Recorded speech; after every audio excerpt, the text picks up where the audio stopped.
గం గణపతయే నమః. శ్రీ గణేశాయ నమః. శ్రీ సరస్వత్యై నమః.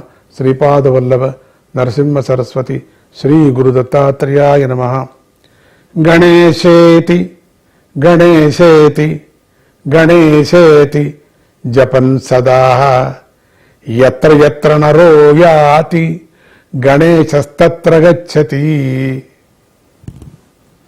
జీవుడు స్వామి నామాన్ని గణేశ గణేశ గణేశ అంటూ పలుకుతూ ఎక్కడెక్కడికి వెళతాడో గణేశుడు కూడా అతడి వెంట అక్కడికెక్కడికే వెళతాడు. గణేశ గణేశ గణపతి గం గణపతి అంటుంటే వాళ్ళ వెనకలే వెళతాడు అని చెప్తారు. గణేశ అంటూ జపిస్తూ ఉన్నవారి వెంట స్వామి ఎల్లప్పుడూ ఉంటాడు. గం గణేశ గం గణపతయే నమః అంటే చాలు. ఈరోజు వినాయక చవితి, గణపతి దేవుడి పుట్టినరోజు. విద్యను ధనాన్ని ప్రసాదించటానికి ఆయా దేవతలు ఉన్నట్లుగానే విఘ్నాలను నివారించటానికి ఉన్న దేవుడే గణపతి దేవుడు. స్వామి అనుగ్రహిస్తే సమస్తము లభిస్తుంది. అది గణపతి దేవుడి కృపలోని గొప్ప విశేషం. ఈరోజు ప్రపంచంలో జనజీవన యాత్ర అంతా పరుగుల పందెముల ఆటలాగా ఉంది. ఈ ఆటలో దైవానుగ్రహం వల్ల కొంతమంది మాత్రమే గెలుస్తున్నారు కదా. మిగిలిన వారు జీవితాన్ని ఆనందమయం చేసుకోలేకపోతున్నారు. అటువంటి వారు గణపతి స్వామిని ఆరాధించాలి. ఆయన విఘ్నాలను అధిగమించేలాగా చేసి విజయాన్ని అందిస్తాడు. పెద్ద ఏనుగు తన చిన్న కళ్ళతో ఇసుకలో పడిన గుండు సూదిని చూసినట్లుగా స్వామి మనలో పరిశీలన శక్తిని పెంచుతాడు. పరిశీలన శక్తి వల్ల వ్యక్తి ఉన్నత స్థితిని అందుకుంటాడు. సమాజంలో యోగ్యుడవుతాడు. అనునిత్యము కళ్ళ ముందే జరిగే ఘటనల నుండి, ఎన్నో విషయాల నుండి మంచి పాఠాలను గ్రహించగల నేర్పును సంపాదిస్తాడు. ప్రక్కింట్లో ఎవరున్నారో అది కూడా తెలియకోకుండా యాంత్రిక జీవనం గడుపుతున్న వారి మనస్సులోనికి దూరి గణపతి దేవుడు ఆధ్యాత్మిక జీవనం గడిపేలాగా చేస్తాడు. దయను కరుణను పెంచుతాడు. జగత్తంతా వేర్వేరు మనుష్యుల మనస్తత్వంతో నిండి ఉంది కదా. వారితో జాగ్రత్తగా వ్యవహరించవలసినట్టు అది ఉంటుంది కదా.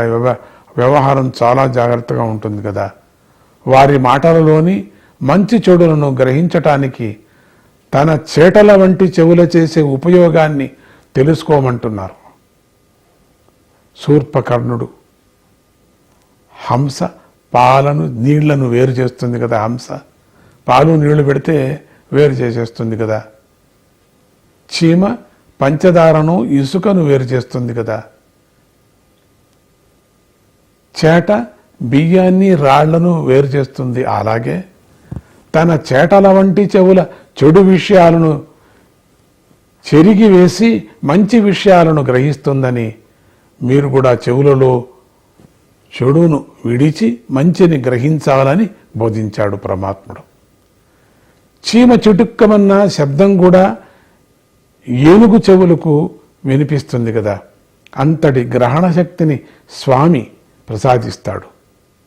నింపాదిగా నడిచిన వారికి ఎదురు దెబ్బలు తగలవని తన గమనం ద్వారా స్వామి సూచించాడు. కఠినమైన మాటలను చిరునవ్వుతో స్వీకరించినప్పుడు ఈర్ష్యాసూయాలు కోపతాపాలు దూరమవుతాయని తన హసనం అంటే నవ్వు ద్వారా తెలుస్తున్నాడు. గణపతి స్వామి ఆనంద స్వరూపుడు, పరబ్రహ్మ కదా. అందరూ సంతోషంగాను సుఖంగాను ఉండాలనేదే ఆయన ధ్యేయం. మనిషి రూపం వేరు, లోన మనస్సు వేరు. అతడు పైకి ఒక విధంగా కనిపిస్తూ ఉంటే లోపల అతడి మనస్సు మరో విధంగా ఆలోచిస్తూ ఉంటుంది. అందుచేత తొందరపడి నిర్ణయాలు తీసుకోకుండా నాలాగా సూక్ష్మబుద్ధిని అలవర్చుకొని పరిశీలించుకొని సంకల్పాలు చేసుకోండి అని ఉపదేశిస్తున్నాడు స్వామి. రూపము, యవ్వనము, బలము మొదలైనవన్నీ మనిషిలో అహంకారాన్ని పెంచుతాయి. అందుచేత శారీరకంగా సౌందర్యము ప్రధానం కాదు అని తెలుస్తుంది. ఆత్మ సౌందర్యమే ప్రధానమైనది అని తెలపటానికే స్వామి వికట రూపాన్ని కూడా ధరించాడు. వికట రూపంగా అందరికీ ఆత్మ సౌందర్యమే ముఖ్యమని స్వామి బోధించాడు. ఇందుకు మంచి ఉదాహరణ అందాల చందమామే కదా కనపడుతూ ఉండేది.